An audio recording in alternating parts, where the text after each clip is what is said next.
بسم اللہ الرحمن الرحیم۔ آپ دیکھ رہے ہیں پروگرام مہمان رمضان، میں ہوں آپ کا ہوسٹ شیخ نعمان ناصر۔ ناظرین کرام، جیسا کہ رمضان المبارک کا مہینہ شروع ہو چکا ہے اور الحمدللہ آج پہلا روزہ ہے۔ رمضان المبارک کا مہینہ رحمتوں برکتوں والا مہینہ ہے، جس میں اللہ تعالیٰ نے مومنین کے لیے بہت سی نعمتوں سے نوازا ہے۔ مثلاً فتح مکہ، غزوہ بدر کی عظیم کامیابی، نزول قرآن، لیلۃ القدر کی بابرکت راتیں، نیز رمضان کے بابرکت مہینہ میں ہی پاکستان کی ریاست کا قیام ہوا۔ اور نبی کریم صلی اللہ علیہ وسلم نے فرمایا، جب رمضان کا مہینہ آتا ہے آسمان کے تمام دروازے کھول دیے جاتے ہیں، جہنم کے دروازے بند کر دیے جاتے ہیں اور شیاطین کو قید کر دیا جاتا ہے۔ آج کے پروگرام کا موضوع ماہ رمضان کی آمد ہو تو کیسے کام کرنے چاہیے۔ اسی سلسلہ میں آج کے ہمارے مہمان جناب مفتی محمد مظفر علی نقشبندی، نائب محترم جامعہ حضرت کرم والا صاحبان، آج ہم ان سے اس موضوع پر بات کریں گے اور سوال کریں گے کہ رمضان المبارک کے آمد کے سلسلہ میں ہمیں کس طرح کام کرنا چاہیے۔ السلام علیکم جناب مولانا صاحب۔ وعلیکم السلام۔ آپ کو پروگرام میں خوش آمدید کہتے ہیں، آپ کا بہت بہت شکریہ۔ جزاک اللہ۔ آج کا پروگرام آغاز کرتے ہیں سوال سے، حضور پاک ماہ رمضان کا کیسے استقبال کرتے ہیں؟ بسم اللہ الرحمن الرحیم، صلی اللہ علی حبیبہ سیدنا محمد وآلہ وسلم۔ حضور نبی پاک صلی اللہ تعالی علیہ وسلم ماہ رمضان المبارک کا بہت ہی زیادہ اچھے اور پرجوش طریقے سے استقبال فرمایا کرتے تھے، بلکہ خوش آمدید کہہ کر جو ہے وہ استقبال فرمایا کرتے تھے، چونکہ نبی اکرم صلی اللہ تعالی علیہ وسلم کا فرمان علی شان ہے، الشعبان شہری و شہر رمضان اللہ، کہ شعبان میرا مہینہ ہے اور رمضان المبارک اللہ رب العزت کا مہینہ ہے۔ حضور علیہ الصلاۃ والسلام ماہ رمضان المبارک کا استقبال اور اس کی جو خوشیاں ہیں وہ اس انداز سے کیا کرتے تھے کہ ماہ شعبان پورا مہینہ روزوں کے ساتھ جو ہے وہ گزارا کرتے تھے۔ اور ماہ رمضان المبارک کے حوالہ سے حضرت عمر بن خطاب رضی اللہ تعالی عنہ، آپ سے روایت ہے کہ حضور علیہ الصلاۃ والسلام نے ارشاد فرمایا، ماذا یستقبلکم ویستقبلون، کہ تم کس کا استقبال کر رہے ہو اور تمہارا کون استقبال کر رہا ہے۔ اور اس سے مراد آپ کا رمضان المبارک کی طرف اشارہ تھا کہ رمضان المبارک کا استقبال تم کس انداز سے کر رہے ہو، کہ کیا تم نے اس کے لیے تیاری کی ہے اور کیا اس میں کرنا چاہو گے۔ تو ماہ رمضان چونکہ جیسا کہ آپ نے فرمایا کہ اللہ رب العزت کی رحمتوں، برکتوں، نعمتوں اور فضل اور کرم کا مہینہ ہے، اور یہ ایسا مہینہ ہے کہ اس میں اللہ رب العزت کی رحمتیں اور اللہ رب العزت کا قرب بندے کے قریب ہو جاتا ہے، بذریعہ رحمت کے اللہ تعالیٰ اپنے بندوں کو بہت ہی زیادہ مہربانیوں سے نوازتا ہے۔ جس طرح ماہ رمضان المبارک کا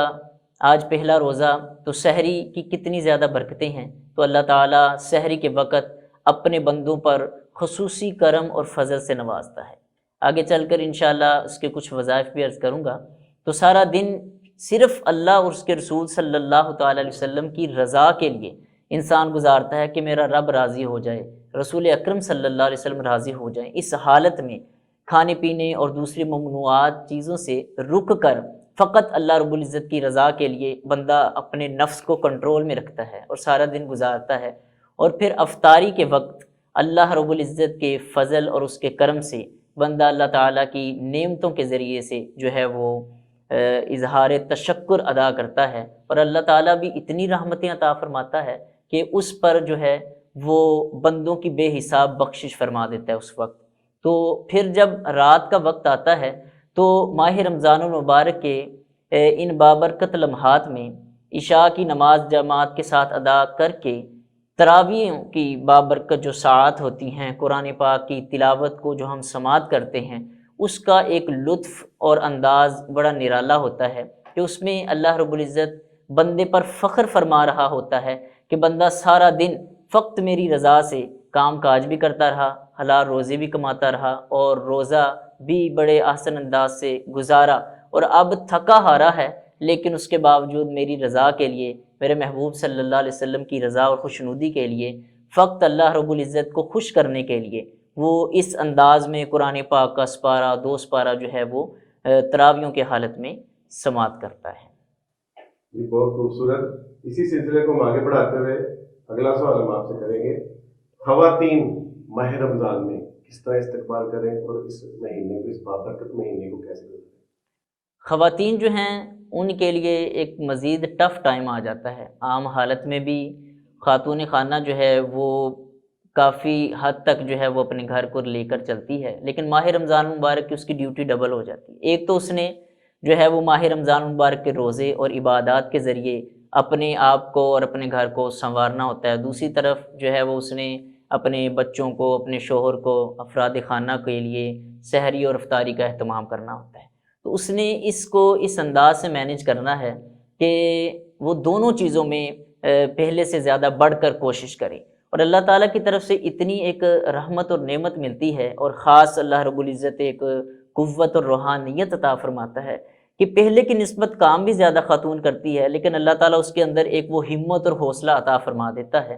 تو خاتون خانہ کو چاہیے کہ وہ اپنے سارا دن کا سحری اور افطاری کا اور دن کے اور رات کے اوقات کے حوالہ سے غور و خوض کرے اور اس کا ایک شیڈول مرتب کرے، پھر یوں ہوگا کہ اس کے لیے پریشانی نہیں ہوگی۔ تو وہ اس انداز میں خاتون خانہ جو ہے وہ اپنی سحری اور افطاری کی جو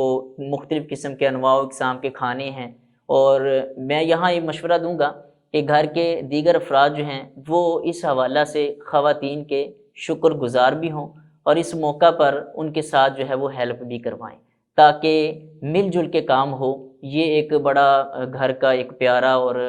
حسن والا ماحول بن جاتا ہے اگر مل جل کر کام کریں، اور اس میں یہ ہے کہ ہاتھ بھی بٹایا جاتا ہے، حضور نبی پاک علیہ الصلوۃ والسلام کی سنت مبارکہ بھی ہے۔ تو اس انداز سے میں بڑا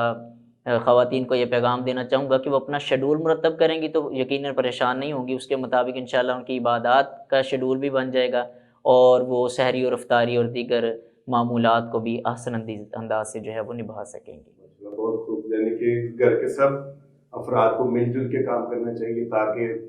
جو اضافی کام ہے وہ بانٹا جا سکے۔ جی بالکل۔ خواتین کی بات ہو رہی ہے تو اسی میں ایک میں آپ سے سوال آگے کرنا چاہتا ہوں، کیونکہ ماہ رمضان کا آغاز ہو چکا ہے۔ ایک اہم بات کہ خواتین کے جو خاص ایام ہیں جو اس دوران روزے آتے ہیں، وہ ان کو کس طرح اس کا کفارہ ادا کرنا چاہیے؟ جی، جو ماہ رمضان المبارک میں ہر خاتون کو مہینے میں ایک مرتبہ چند دن جو ہے وہ اللہ رب العزت کی طرف سے یہ نظام قدرت ہے، تو اس انداز میں جو بھی وہ عادت اس کی مقرر ہوتی ہے وہ اسے معلوم ہوتا ہے، اتنے دن اس کی قضا ہوتی ہے۔ قضا سے مراد یہ ہوتا ہے کہ ایک دن اگر روزہ چھوڑا ہے تو اس کا ایک ہی روزہ ادا کرنا ہے بعد میں۔ اب وہ آنے والے رمضان المبارک تک کسی بھی وقت جب موسم کے مطابق جب وقت ہو اس کے مطابق وہ اپنے روزے رکھ سکتی، مثلاً اس کے 7 روزے ہیں یا 8 روزے رہتے ہیں تو وہ اس کی جگہ پر جو ہے وہ بعد میں روزے رکھ لے، لیکن اس میں ایک چونکہ احترام رمضان برقرار رکھنا ہے تو روزہ اس کا نہیں بھی ہے تو نبی کریم صلی اللہ تعالیٰ علیہ وسلم نے ارشاد فرمایا جس نے روزہ نہ بھی رکھنا ہو تو وہ سحری ضرور کھائے۔ کیونکہ سحری میں بڑی اللہ رب العزت نے برکت رکھی ہے، تو وہ سب کے ساتھ سحری کھائے اور افطاری کے وقت افطار بھی کرے۔ دن کے وقت اگر کوئی چیز کھانی یا پینی ہو تو وہ علیحدہ کمرے میں چھپ کر کھائے، یعنی احترام رمضان برقرار رہے۔ یعنی کہ آپ اس کا مطلب یہ ہے کہ احترام کے طور پہ بھی اور باپردہ ہونے کے طور پہ بھی خواتین کو اس چیز سے دیکھنا چاہیے کہ گھر والوں کو یا جوائنٹ فیملی دیگر کو یہی پتا ہو کہ خاتون کا روزہ ہے۔ جی بالکل۔ بہت شکریہ۔ اچھا جی، اسی سلسلے کو ہم آگے بڑھاتے ہیں۔ ماہ رمضان کی کتنے اشرے ہیں اور ان کی دعائیں، جو خاص دعائیں ہیں ماہ رمضان کی، وہ طرف بیان کریں۔ یہ اللہ رب العزت نے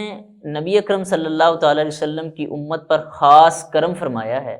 کہ ماہ رمضان جیسا عظیم مہینہ عطا فرمایا ہے، اور اس کو بھی پھر 3 اشروں میں بانٹ دیا ہے۔ پہلا اشرہ اشرہ رحمت کہ اس میں اللہ رب العزت کی رحمتیں بے انتہا ہوتی ہیں، اور دوسرا اشرہ اشرہ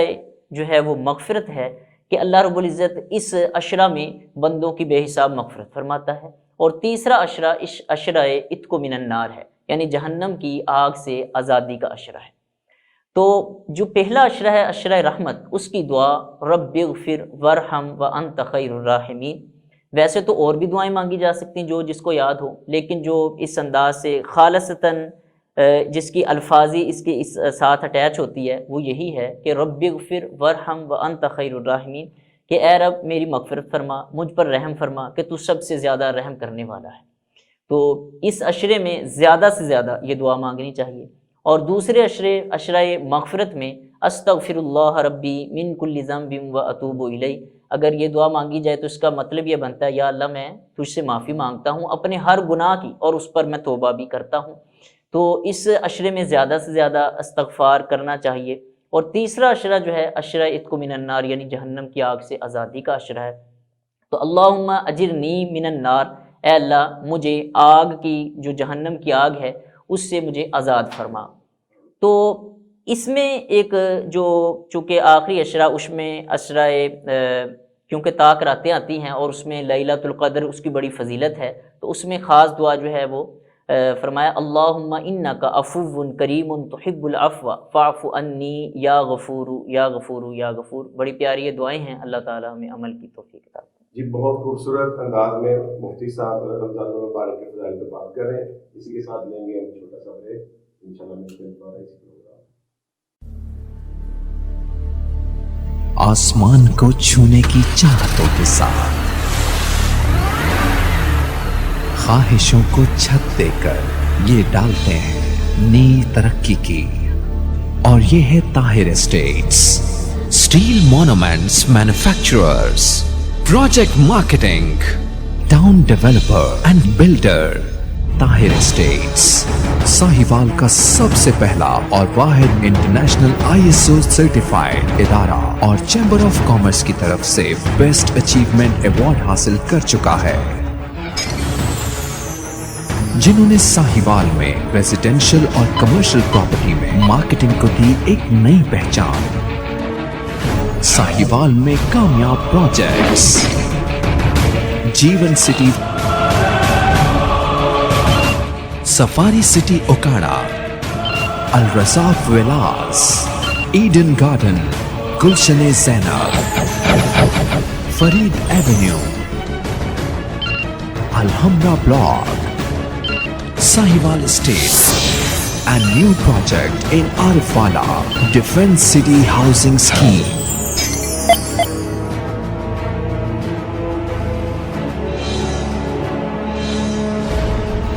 The largest marketing network in real estate.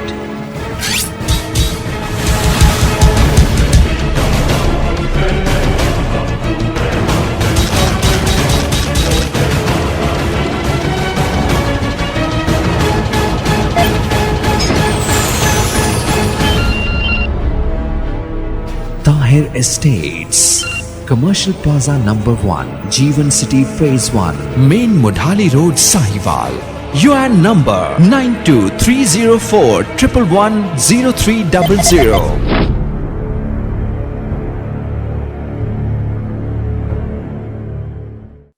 G welcome back مہمان رمضان۔ ہم مفتی صاحب سے بات کر رہے تھے رمضان کے کتنے عشرے ہیں، ان کی کتنی دعائیں ہیں، اور اگلا سوال کریں گے ماہ رمضان میں قیام اللیل کی کیا اہمیت؟ جی قیام اللیل کی بڑی فضیلت ہے ماہ رمضان المبارک میں۔ حضور نبی اکرم صلی اللہ تعالیٰ علیہ وسلم نے ارشاد فرمایا کہ جس نے بحالت ایمان ثواب کی نیت سے سارا دن روزہ رکھا اللہ رب العزت کی رضا کے لیے، اور رات کو یعنی قیام اللیل کیا، اور اس میں نماز تراویح بھی ہے، دیگر عبادات بھی ہیں، تو اللہ رب العزت اس کے گزشتہ گناہ معاف فرما دیتا ہے۔ تو قیام اللیل کی بڑی فضیلت ہے، جیسے میں نے عرض کیا کہ سارا دن جب اللہ رب العزت کی رضا کے لیے، فقط اس لیے عام 11 مہینوں میں انسان اپنی مرضی سے کھاتا پیتا ہے، اور ماہ رمضان المبارک میں صرف یہ سوچتا ہے، کسی اور کی کوئی فکر نہیں ہوتی، صرف یہ ہوتا ہے کہ میرے رب نے اس طرح فرمایا ہے۔ یہ حکم اللہ رب العزت نے نبی اکرم صلی اللہ تعالیٰ علیہ وسلم نے ارشاد فرمایا ہے۔ تو صرف فقط اس چیز کو ذہن میں رکھتے ہوئے انسان جو ہے وہ اپنے آپ کو، اپنے نفس کو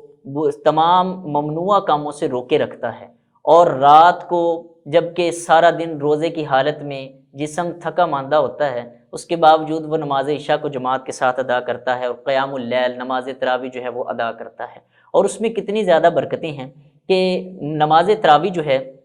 وہ ادا کرتا ہے چونکہ وہ نفل ہیں، اور اس میں پھر جب قرآن پاک سماعت کرتا ہے، یہ بات ذہن میں رکھ لیں کہ ہمارے اوپر نماز پنجگانہ جو ہے وہ فرض ہیں، وہ ہم نے ادا کرنی ہی کرنی، اس کے بغیر چھٹکارا نہیں ہے، اور جو اس سے ہٹ کر نفل کی ترغیب بنائے اللہ رب العزت کے زیادہ وہ بندہ مقبول ہو جاتا ہے، چونکہ بندے پر وہ لازم تو نہیں ہے لیکن وہ بندہ ثواب کی نیت سے اللہ کا قرب حاصل کرنے کے لیے کوشش کرتا ہے، تو اس انداز سے قیام اللیل کی بہت زیادہ فضیلت حدیث پاک میں آئی ہے کہ جو شخص قرآن پاک کو سماعت کرتا ہے، بلکہ خود نبی اکرم صلی اللہ تعالیٰ علیہ وسلم ماہ رمضان المبارک میں قرآن پاک کا پہلے سے زیادہ آپ دور کیا کرتے، تلاوت کیا کرتے، اور خود بھی کرتے اور آگے اسے کرنے کی بھی جو ہے وہ ترغیب اور تلہین دیتے تھے۔ اور بخاری شریف کی حدیث پاک ہے، حضور نبی اکرم صلی اللہ تعالیٰ علیہ وسلم نے ارشاد فرمایا، خیرکم من تعلم القرآن وعلمہ، کہ تم میں سے بہتر وہ ہے جو قرآن پاک کو خود سیکھے اور آگے دوسرے لوگوں کو سکھائے۔ تو میں یہاں یہ بھی پیغام دینا چاہوں گا کہ جہاں مساجد میں نماز تراویح کا اہتمام ہوتا ہے، وہاں کوئی ایسے دروس بھی ہوں روزانہ کی بنیاد پر کہ جو رات کو تراویح کی صورت میں پڑھا ہے یا اس سے قبل یا اس سے آنے والے دن میں اس کا کچھ مفہوم بیان کیا جائے، تاکہ معلوم تو ہو کہ ہم نے جو قرآن پاک سماعت کیا اس میں اللہ رب العزت ہم سے کیا فرما رہا ہے۔ جن کی جو لوگ عربی سنتے ہیں، قرآن پاک کی تلاوت سنتے ہیں، ان کو ان کا اجر تو ملے گا ہی، بالکل ملے گا۔ ان کو یہ بھی سمجھ آنا چاہیے کہ جو آج ہم نے سنا ہے اس کا ترجمہ کیا ہے، اس پہ عمل کیسے ہوگا۔ جی مفتی صاحب، اب ہمیں یہ بتائیں کہ رمضان المبارک میں تلاوت قرآن پاک کیسے کی جائے، کس ٹائم کی جائے، اور اس کے ساتھ ساتھ یہ بھی بتائیے کہ قرآن پاک کی تلاوت جو سی ہے وہ مخصوص صرف رمضان کے لیے ہی لوگوں نے بنا لی ہے، بعض لوگ ایسے ہی ہوتے ہیں، بعض لوگ رمضان میں بھی قرآن پاک کی تلاوت نہیں کرتے، تو یہ پورے سال کا شیڈول کس طرح سیٹ کیا جائے کہ رمضان المبارک میں خصوصی طور پہ لوگوں کو یہ نہ لگے کہ ہم نے رمضان المبارک میں ہی تلاوت کرنی ہے۔ بسم اللہ الرحمن الرحیم۔ ماہ رمضان المبارک میں تو تلاوت قرآن پاک کی بڑی برکت ہے۔ جیسے عام حالت میں بندہ قرآن پاک کی تلاوت میں سے ایک اگر لفظ پڑھ لے تو اس پر 10 نیکیاں ہیں، بلکہ حضور علیہ الصلوۃ نے ارشاد فرمایا کہ میں یہ نہیں کہوں گا کہ الف لام میم ایک حرف ہے، بلکہ الف ایک ہے، لام ایک ہے اور میم ایک ہے، تو اس پر 30 نیکیاں ملتی ہیں۔ تو یہ تو عام حالت میں ہے، اور رمضان المبارک میں تو ہر ایک جو ہے نیکی کا اجر کئی گنا بڑھا دیا جاتا ہے۔ تو یہ جو جنہوں نے ذہن میں رکھ رکھا ہے کہ ہم نے صرف ماہ رمضان المبارک میں ہی تلاوت کرنی ہے، انہیں تھوڑا سا یہ غور و فکر کرنا چاہیے کہ ہم مسلمان ہیں، اور ایز اے مسلمان اللہ رب العزت کی یہ بابرکت، اللہ رب العزت کا یہ بابرکت کلام ہے، اس کی تلاوت تو روزانہ کی بنیاد پہ کرنی چاہیے، اور اس کی تلاوت سے ہمارے اندر جو ایک روحانیت آئے گی اس کا مقام ہر بندہ خود اندازہ لگا سکتا ہے۔ لیکن ماہ رمضان المبارک میں چونکہ تلاوت قرآن پاک کی بہت زیادہ فضیلت ہے، برکت ہے، خود حضور علیہ الصلوۃ نے اور کئی صحابہ کرام سے بھی یہ بات جو ہے وہ ہمیں پڑھنے کو سننے کو ملتی ہے کہ آپ بڑی ترتیب کے ساتھ اور بڑے پہلے سے بھی زیادہ ذوق و شوق کے ساتھ جو ہے وہ تلاوت قرآن پاک کیا کرتے تھے۔ اب ماہ رمضان المبارک تو پورا ہی ماشاءاللہ برکتوں کا مہینہ ہے، اور اس میں جب بھی تلاوت قرآن پاک کریں تو اس میں برکت اور فضیلت ہی ہے۔ لیکن میں یہ سمجھتا ہوں چونکہ ماہ رمضان المبارک میں جو صاحب خانہ ہے اس نے اپنے جو ہے وہ روزمرہ کے معاملات دیکھنے ہیں اور روزی کمانی ہے، کاروبار کرنا ہے، تو اس میں وہ سب سے پہلے تو ایک یہ شیڈول بنائے کہ جب صبح کے وقت وہ اٹھے تو اٹھ کر جو ہے وہ کچھ دیر پہلے اٹھے اور وضو کر کے وہ تہجد کے 2-4 نفل ضرور پڑھے، اور اس کے بعد سحری کھائے، اور سحری تقریباً آخری وقت میں ہونی چاہیے۔ سحری کھا کے اس کے بعد اذانیں ہو جاتی ہیں، اور نماز فجر پڑھ کر اگر بہتر یہ ہے کہ اس کے بعد تھوڑی دیر قرآن پاک کی تلاوت کر لی جائے، تاکہ وہ باوضو بھی ہوتا ہے اور ایک ذہن بھی بنا ہوتا ہے، کچھ دیر تلاوت پاک کر کے اس کے بعد اگر کسی نے کوئی گھنٹہ 2 آرام کرنا وہ کر لے۔ اس کے بعد جب وہ کاروبار پہ جاتے ہیں تو کاروبار کو شروع ہی قرآن پاک کی تلاوت سے کیا جائے، اس میں برکت ہے۔ تو عام حالت میں بھی اس طرح ہونا چاہیے، لیکن ماہ رمضان مبارک میں پھر اس انداز سے برکتیں بڑھ جاتی ہیں۔ اس کے علاوہ دوپہر کے وقت، عصر کے وقت، جب بھی وقت ملے قرآن پاک کی تلاوت کرنی چاہیے، اور خاص طور پر عصر سے مغرب کا وقت جو ہوتا ہے، جب کیفیت یہ ہوتی ہے کہ بھوک اور پیاس کی شدت بڑھ جاتی ہے اور فقط اللہ رسول کی رضا کے لیے بندہ اپنے آپ کو روکے رکھتا ہے، تو اس حالت میں دل تو یہ کرتا ہے کہ میں خاموشی کے ساتھ آرام کروں، بیٹھوں، لیکن اگر اس وقت قرآن پاک کی تلاوت کی جائے تو اس کا اجر اور بھی زیادہ ملتا ہے، کیونکہ افطاری کے وقت اللہ رب العزت بندوں پر جو ہے وہ مسکرا رہا ہوتا ہے کہ بندے جو ہے وہ میری رضا کے لیے فقط یہ کام کر رہے ہیں۔ بہت خوب۔ مفتی صاحب یہ بتائیے کہ رمضان المبارک میں جس طرح روزے رکھتے ہیں اور افطار کا جو خصوصی طور پہ اہتمام کیا جاتا ہے، ہم اپنے گھروں میں تو خوب اہتمام کرتے ہیں، یہ بتائیے کہ افطاری کروانے کے کیا فوائد ہیں، کیا برکات ہیں، کیا فضیلت ہے؟ جی بسم اللہ الرحمن الرحیم۔ اس حوالے سے میں یہ عرض کرنا چاہوں گا کہ چونکہ روزہ اور سحری اور افطاری ہم پر فرض کیے گئے، اس کا کچھ مقصد ہے۔ مقصد یہ ہے کہ جو تو ہیں امیر لوگ، وہ اپنے آپ کو روزمرہ کی بنیاد پر کھاتے پیتے، انہیں اس چیز کا احساس نہیں ہوتا، تو ایک انداز سے ماہ رمضان المبارک کو روزے رکھنے کا مقصد یہ بھی ہے کہ جو غریب لوگ ہیں، مسکین لوگ ہیں، یتیم لوگ ہیں، جن کا کوئی سہارا نہیں، جن کی 2 وقت کی روٹی پوری نہیں ہوتی، تو ان کا احساس ہمارے اندر پیدا ہو۔ تو چونکہ اس چیز کا احساس برقرار رکھنے کے لیے اور یہ پہلے سے زیادہ بڑھانے کے لیے روزوں کو فرض کیا گیا، تو ہمیں چاہیے کہ ہم اپنے ارد گرد، ہمسایوں کو، ارد گرد کو دیکھیں کہ کوئی شخص ایسا ہے جس کے ہاں سحری افطاری کا اہتمام نہیں ہے، تو ہم پہلے اپنے قریبی لوگوں کو، رشتہ داروں کو، ہمسایوں کو دیکھیں اور ان کو جو ہے وہ سحری اور افطاری کے حوالے سے انتظام کر کے دیں۔ تو ماہ رمضان المبارک میں افطاری کرانے کی، سحری کرانے کی بڑی برکتیں حدیث میں وارد ہوئی ہیں۔ میں چند ایک ذکر کرتا ہوں۔ حضور نبی اکرم صلی اللہ تعالیٰ علیہ وسلم نے ارشاد فرمایا، جس شخص نے کسی کو روزہ افطار کروایا، چاہے وہ پانی کا ایک گھونٹ اور کھجور کا ایک حصہ ہی کیوں نہ ہو، تو حضور علیہ الصلوۃ والسلام نے ارشاد فرمایا اس کی ایک تو بخشش ہوتی ہے اور اسے بہت زیادہ جو ہے وہ درجات ملتے ہیں، اور اس کے لیے اور بھی بہت زیادہ انعام و اکرام کا جو ہے وہ ثواب ملتا ہے۔ تو ماہ رمضان المبارک میں افطاری کرنے کی بہت زیادہ برکتیں ہیں۔ افطاری کرنے کی تو برکتیں ہیں، یہ کروانے کی بھی بڑی برکتیں ہیں کہ اس سے دوسرے کا احساس پیدا ہوتا ہے، اور جب بندہ کسی کی افطاری کرواتا ہے، اچھا ایک یہ بڑا بات بڑھا رہا ہوں کہ یہ بڑا کروا چل پڑا ہے، جب ہم نے افطاری کرانی ہوتی ہے تو ہم اپنے ان دوستوں کو بلاتے ہیں جو بہت زیادہ ہائی لیول کے ہیں، صاحب ایسی کہ بھائی وہ آئے گا، وہ کہے گا کہ بھائی اس نے بڑا کام کیا، حالانکہ اس کا زیادہ حقدار وہ ہوتا ہے جو جسے 2 وقت کی روٹی نہیں ملتی، جب وہ اس حوالے سے وہ اس کی کوشش ہے تو اسے ضرور کوشش کرنا چاہیے۔ آج پہلا روزہ ہے،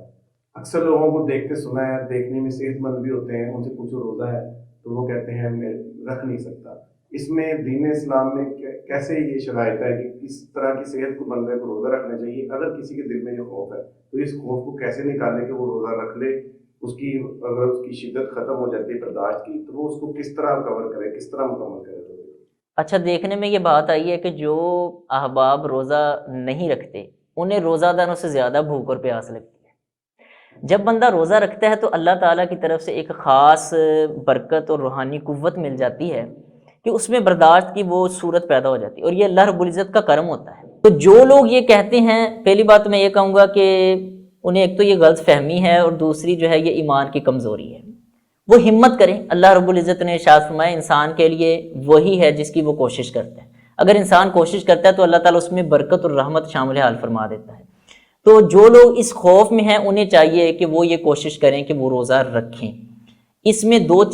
چند ایک صورتیں ہیں کہ جس میں روزہ کی رخصت دی گئی ہے، یہ جیسے ایسے ہے کہ بیمار بہت زیادہ ہے کہ وہ روزہ رکھے گا تو اس کی بیماری بڑھ جائے گی، یا کسی سینئر ڈاکٹر نے کہا ہے کہ بھئی اب 2 دن یا 4 دن کے لیے آپ روزے نہ رکھیں، تو ایسی صورت میں وہ رخصت ہو سکتی ہے اور اس کی بعد میں قضائی دے لے گا۔ یا جیسے مینسز والی خاتون ہیں، انہیں صرف رخصت ہے، یا سفر کی حالت میں رخصت ہے۔ سفر وہ جو شرعی سفر ہو، یعنی 92.5 کلومیٹر سے زائد کا سفر ہو، تو پھر اس کی دوران میں جو 1 روزہ بنتا ہے یا 2 روزے بنتے ہیں یا جتنا سفر میں، اس کی رخصت ہے کہ وہ روزے چھوڑ سکتا ہے اور اس کی جگہ پہ وہ بعد میں قضائی دے لے۔ تو کوشش کرنی چاہیے، اگر کوشش کریں گے تو انشاءاللہ اس میں بڑی برکت ہوگی۔ تو دیکھنے میں واقعی یہی آیا ہے کہ صرف آپ تو یہ بات کر رہے ہیں کہ وہ روزے نہیں رکھتے، وہ روزے نہ رکھ کے رمضان المبارک کا احترام بھی نہیں کرتے، وہ سر عام جو ہے وہ بازاروں میں ارد گرد کھاتے پیتے ہیں اور ایسی چیزیں کرتے ہیں جو ممنوع ہے۔ اللہ تعالیٰ ہمیں عمل کی توفیق عطا فرمائے۔ سبحان اللہ، بہت خوب۔ مفتی صاحب دین اسلام کی روشنی میں آج کے جو موضوع ہے اس کے اوپر بہت خوبصورت انہوں نے